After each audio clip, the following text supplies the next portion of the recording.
Alright, what is up guys? It's your boy once again with another video. Welcome back to the channel.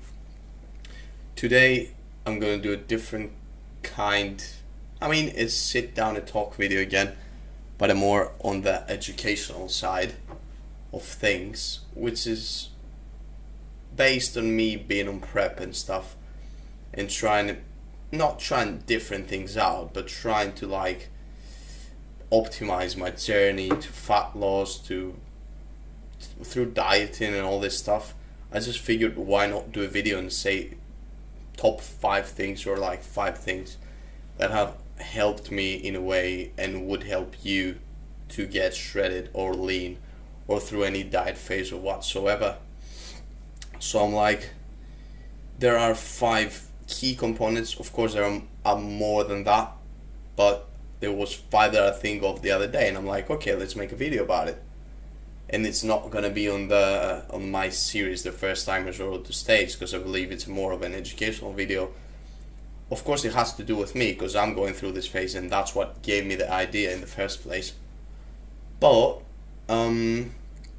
yeah, I guess I need to inform you as well, and you might learn something from that, something you already didn't know. But first of all, I want to say how I've been. I've been good. Starting almost being 16 weeks out now. It's gone to the point where I am starting to feel the fatigue and the tiredness. Every day right now, it's about, what time is it? It's 5:30 almost in the afternoon, and I'm feeling tired. Every time it hits around 5-6 p.m. and I've hit my workout. Today I don't have a workout, it's my rest day now that I'm making the video, and I'm really looking forward to each rest day nowadays, where Monday, Tuesday, Wednesday I always work out, and then I have nothing in the tank for Thursday, which is my rest day. So I think that's why mostly the fatigue comes out on a Thursday. I've almost completed my steps. Basically completed them. I might do the block in a couple of hours, I don't know. So yeah, it's been good. We're starting to feel the fatigue, but that's how it's supposed to be. We had a new low today of 72.4 kg, which is around 159.7 if I'm not mistaken. Pounds, and yeah, it's all been good. Let's get on with the video. So moving on to the first variable I'd say that you can control when trying to get leaner.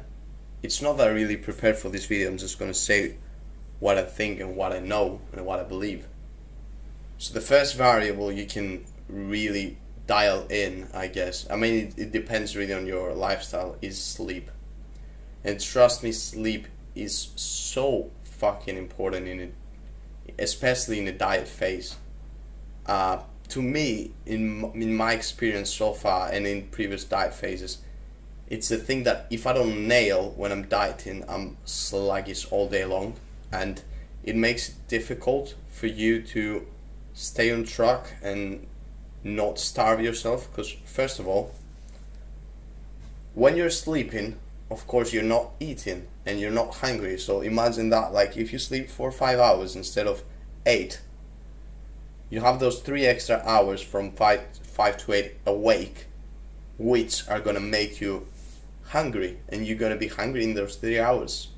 So it is likely for you to cheat more, or not necessarily cheat, but maybe have your breakfast or whatever meal it is, meal 1, so early in the day. By the time you got to the evening, you might have not many calories left, or you might be starving because you've had all your meals and you're waiting for your last meal up to the very end of the day because it's closer to your sleep. But at least that's how I do it. But if you wake up too early, then you're gonna be starving a lot of hours in the day, during the day or during the night, whatever it is. Also, it's been shown that physiologically the human body, if you take the same person with 4 hours of sleep, let's say, and the same person with 8 hours of sleep, physiologically they're two very different people. like basically the one that slept 8 hours is like a superhuman being physiologically in comparison with the other person, because like all these, I don't want to go into detail, and to be fair, I haven't made much research on the topic to go into detail, but I've heard people talk about it, and I do have an opinion of it myself, because of cortisol levels that rise. That's going to make you look, not that it's going to put you into a surplus of some sort, but it's going to make you look worse, more watery, and it always makes your metabolism go down, which is something you really don't want. When you don't get enough sleep, you will burn less calories eventually. Your metabolism shuts down. I mean, it's not going to happen in a day, but if you keep doing it, it will shut down. And as soon as you get that extra sleep in, that's when you're going to see like your weight dropping again sometimes.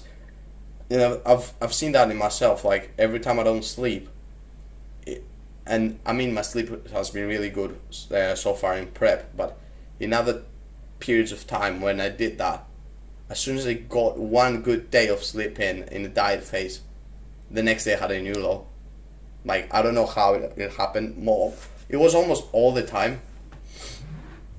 So yeah, sleep is a very good, very important thing for two reasons mostly. The one being awake and being hungry and most likely to not stick to your diet, and then the physiological part, which is recovery, having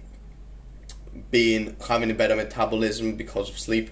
So these are the main aspects that exist for sleep. Now I will go into the food part, which is the most important part at the end of the day. And of course, for the ones that don't know this, the number one is of course the deficit, the calorie deficit, meaning to burn more calories than you actually consume, to either by exercise. I mean, it's a combination of both diet and exercise that will put you in a calorie deficit.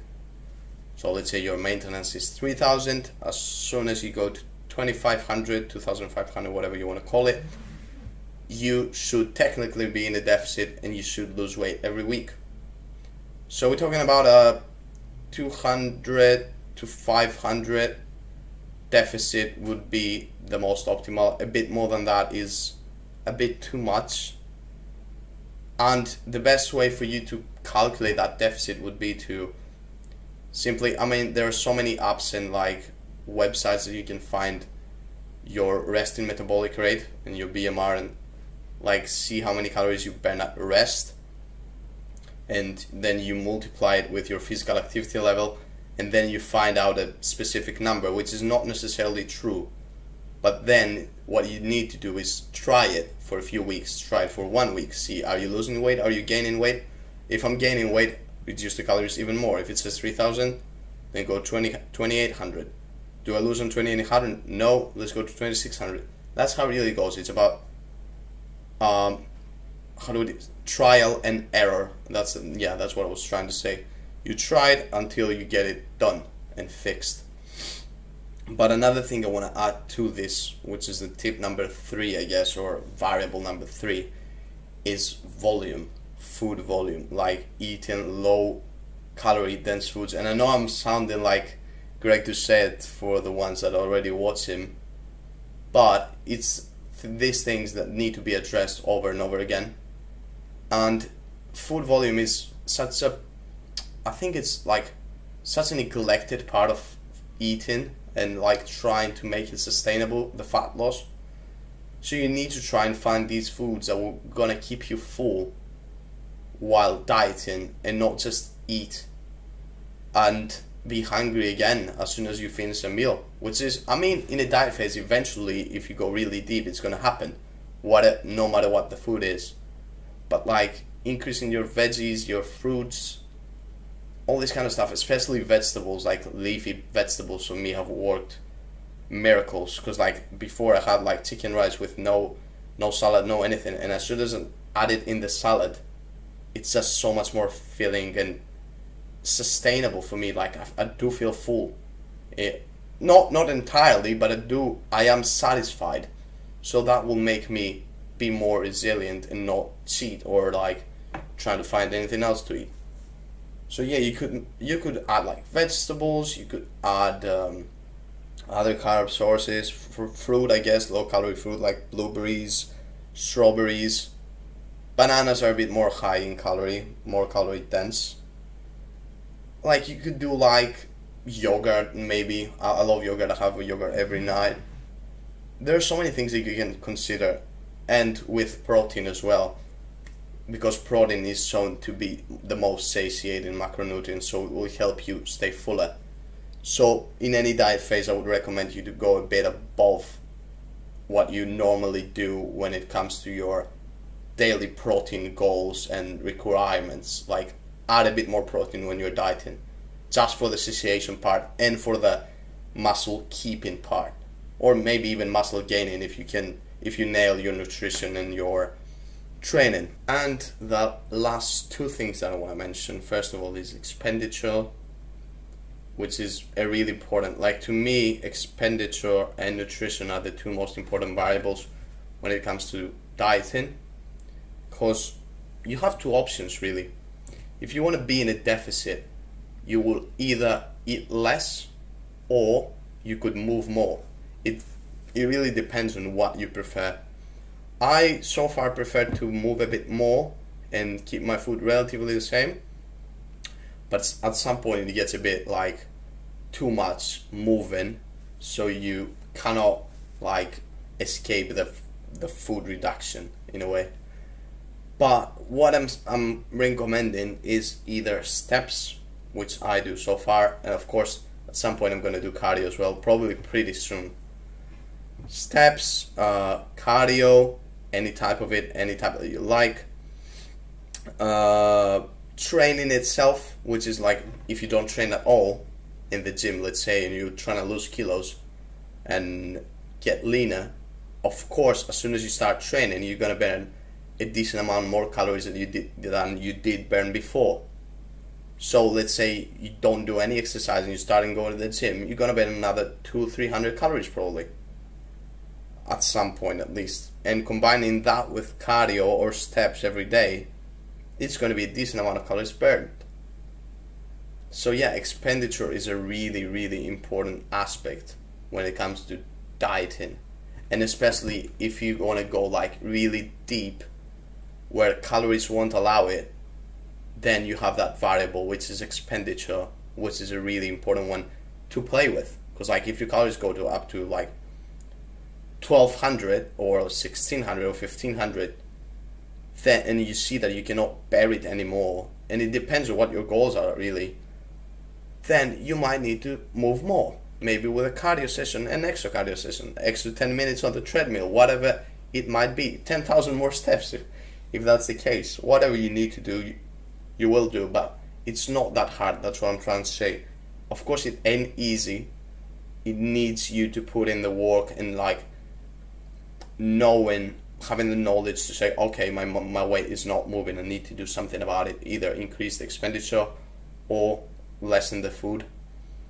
But it's a thing that can be managed.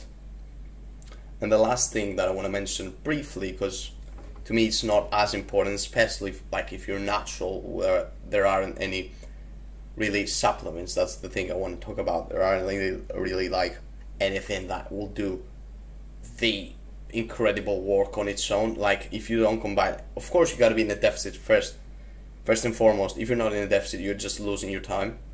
But I guess fat burners or like pre-workout, caffeine, all these things that are stimulants and that are going to increase your non-exercise activity thermogenesis, the NEAT, which is like as soon as you have caffeine you get stimulated. With that stimulation, your body probably will move more than if it didn't have it. You know what I mean? Like you're gonna talk more, you're gonna walk more, you're gonna move your body more, body language, you're gonna make more like the things I do now, movements and stuff. So at the end of the day, you're gonna burn more calories when you're stimulated with caffeine, let's say, or any other stimulant than if you're not. So caffeine, which comes in form of pre-workouts most of the time, or even a coffee, basic fat burners which still have caffeine inside them, but they may have all the other ingredients like your himbine, which is a stronger stimulant in a way that a natty can use. But yeah, it's not that you can sleep supplements as well. I remember Dr. Greg has recommended them because, like I mentioned before, if you cannot sleep enough and you get a sleep supplement to help you sleep, you most probably will get more time to sleep, so you won't eat at that time. So yeah, I guess caffeine in the form of pre-workout or a fat burner, along with the fat burning ingredients of a fat burner, yes, they do work, but no, they don't do miracles at all. You might not even need them. I haven't gotten anything yet, nor a pre-workout, no nothing. I mean, I occasionally drink a Monster or something like that. Of course, I'm going to get one soon enough because my energy levels are starting to get low, but it's not something you need when you just want to get healthier and a bit leaner.